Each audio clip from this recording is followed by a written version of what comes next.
Hi, this is Jack Stanley, and I had so much fun yesterday, starting going through books and stuff like that. And I said, here I am, sitting here 24 hours later. What the hell? Let's have some more fun with books. And so I grabbed a pile. And some of them are somewhat related, but some of them are not. And I thought it would be fun to go through and just tell a few stories that go with the books, because sometimes the story of the book and where it's been and who it's from or whatever that case may be is a lot more fascinating than many other aspects of the book. And some of these books have some interesting stories.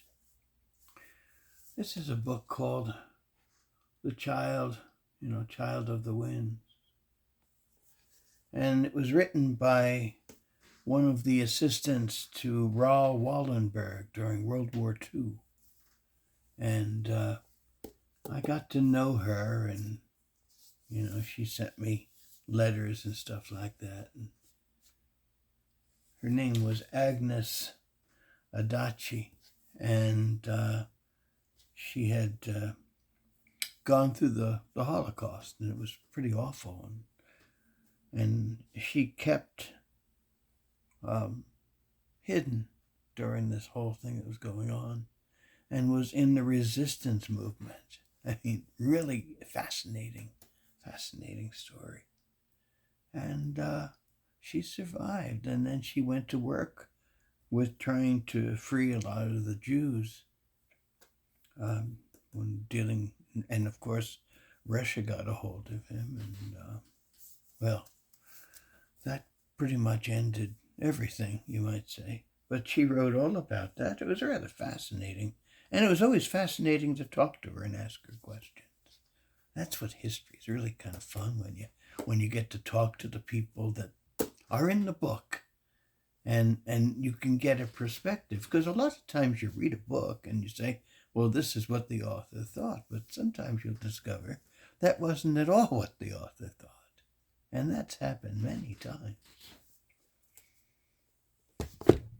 This one's kind of an interesting book, a little sex, a little mischief, and a little Myra Breckenridge. This is the Myra Breckenridge cookbook. It's great. It is funny as all hell, and lots of fun stuff, and of course a lot of double entendre and everything like that. And it's great humor, and it's just following Gore Vidal's show. And it reminds me of Gore Vidal. I got to talk to him once. Brilliant man. Just oozing with brilliance. Amazing person. That just reminds me of that. Now, what do we have here? Oh, this is a good one. And this one has a story. Where I lived years ago, there used to be an old doctor. And the old doctor had a penchant for books. And I would always, drop by and see that stuff. And in time, after his passing, his books basically just were not wanted anymore. And so I acquired a number of his books, including this one. And this one's kind of special. And here, I'll show it to you. You might not make it out from where it is, but this is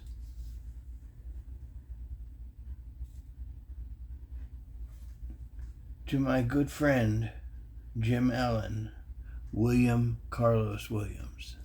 This is one of Carlos Williams' earlier books. And it's a fascinating book that didn't get a great deal of publication, as far as I know.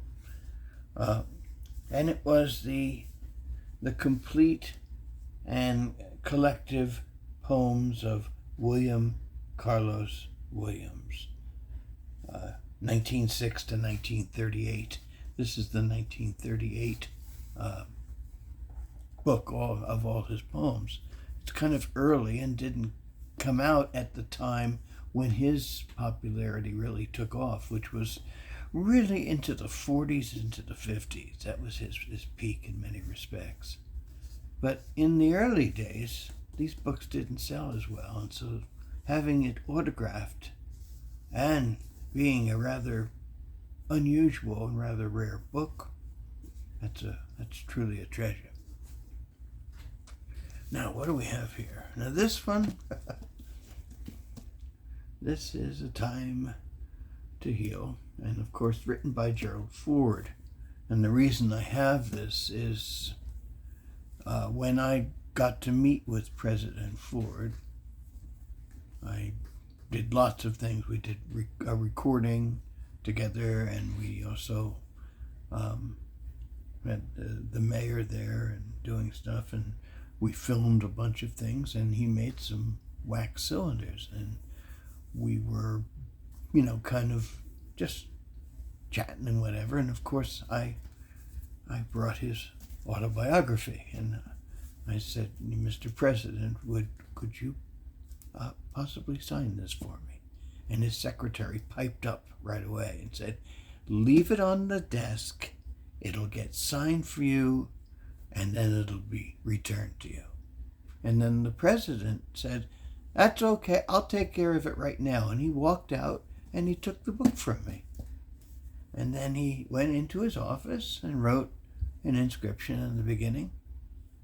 And then he walked the book back out to me. I thought, that's a gentleman. It was very impressive, I must say. And, he wrote this to me in the front, which was kind of cool. Some great memories with that. I tried writing a book years ago, and this was about as far as it got. It was on early recordings. That's about all I can say. Now, these next two books are people who I got to know a lot better than just, a one-time trip. And one of these people who I really got to know quite well was a operatic tenor whose name was Franco Corelli. And I got to know Franco through a friend of mine who was a basso at the Metropolitan, Jerome Hines. And he and Jerome had been friends for ages. And fortunately, it just kind of took me in with them, and we used to have dinner together, and we would chit-chat and we didn't talk about opera. We talked about lots of other things, which was probably a great relief for both of them. And we talked about history and music and art and science. And Franco kept talking about how the world's going off its axis. And that was really a wonderful, wonderful, wonderful relationship that I was able to enjoy for a couple of years. And one day, I brought this book and asked Franco if he would sign it, and of course he did in the front.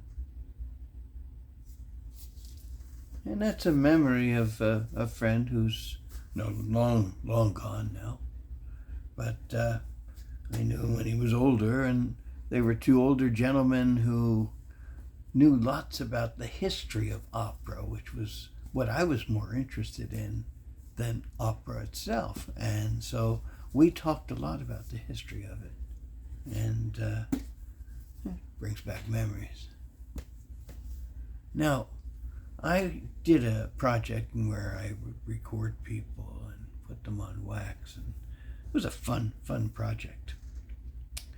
And usually when it was done, the person doing it has no idea what they're going to say. However, that changed when I went to interview Peter Jennings, who used to be on ABC until just nearly 20 years ago now. But he was the face of ABC in the news, Peter Jennings. And I went and met him, and we found that we had a lot of things that we were both interested in, and we would sit and talk about it, which was kind of fun. And he would tell me stories about his father, who was one of the founders of the CBC. And he said, where I am is because of him.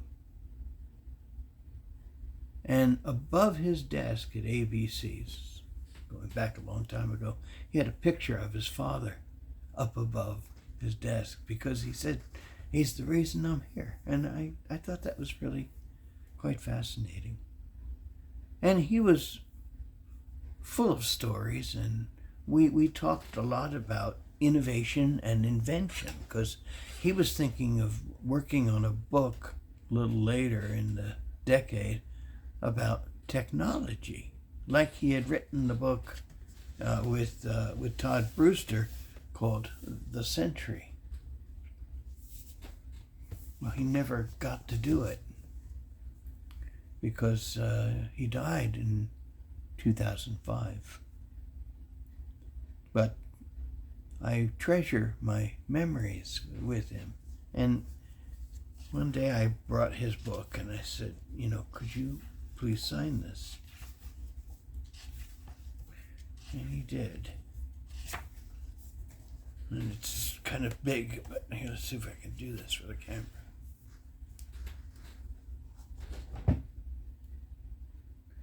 He wrote this whole thing. Jack, you have done so much to preserve history, for which we all thank you. Peter Jennings.